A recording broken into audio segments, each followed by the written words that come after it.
When Jack Atlantic approached me with this new track, it was a stunning melody and great lyrics, and we just were looking for a more modern sounding track to kind of fit with the trend of radio at the moment, but still wanted to keep a bit of integrity of his acoustic guitar.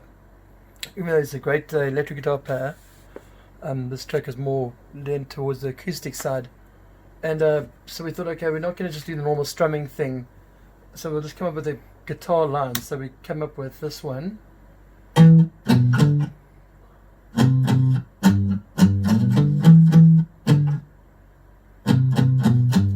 that kind of formed the basis of the groove, and it still followed through the chords. If you wanted, like, I don't know, like a pedal note, something like that, but not. Anyway, so from there, obviously, I had to try and find the drum groove, so that was quite tricky. And as usual, always started with the kick drum and snare, in my case anyway. And eventually ended up with the basic beat. The verse was just broken down, very broken down. Okay, actually broken down the whole first verse. Okay, then we went to the second verse, drums come in, and we're onto this, onto that little groove.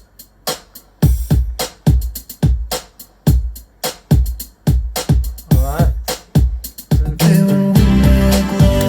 So then we obviously come up with the bass line. Always just get the fundamentals down first. Just the usual synth bass. Don't try anything fancy. And then oh yeah, just also little percussive pieces, little snaps and little things just to color the groove in a little bit, just so it's not just too stagnant. And then really obviously had to get big on the chorus, so we kept the verses very small. And hit the chorus where everything kind of opens up, and we thought, oh, what are we going to do here? Because we still wanted to keep the acoustic thing within it. I know it's nearly a bit of an 80s kind of theme on the keys, with the chords doing like a line, I don't know, but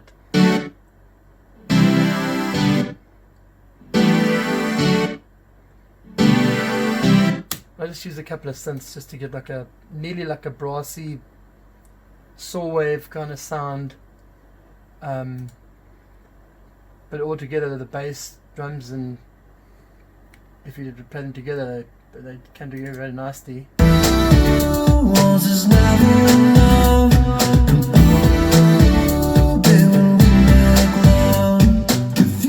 you can just see how that came together pretty nicely. And then the bridge section was the headache of the song, because Jack never wrote the bridge yet, so most of the track was written before he got to the bridge, and then we went through a couple of instances of bridges until we found the one that we kind of liked, and he came up with this lovely line fighting against which kind of goes against the beat a bit, but works very nicely.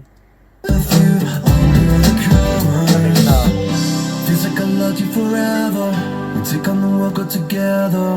For better or worse, I will try. Baby, you're mine, leave you, I'd never. You make it so easy to love ya. As you can hear, it's got a great natural voice, not much tuning needed. Actually asked me to take some tuning off. Not tuning, but some editing. So it's edited too much, so it's pretty much natural over there.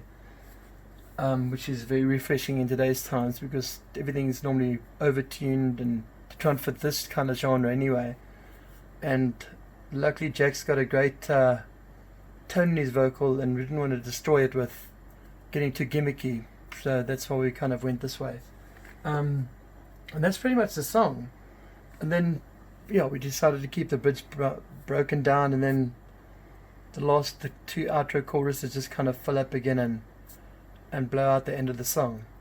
So that's pretty much how this song was constructed. But if it would take you through the hundreds of tracks, it would be such a forever. So yeah, that was the approach. My name is Mark Beling, and love working with talented musicians, and yeah, that's all I can really say about myself.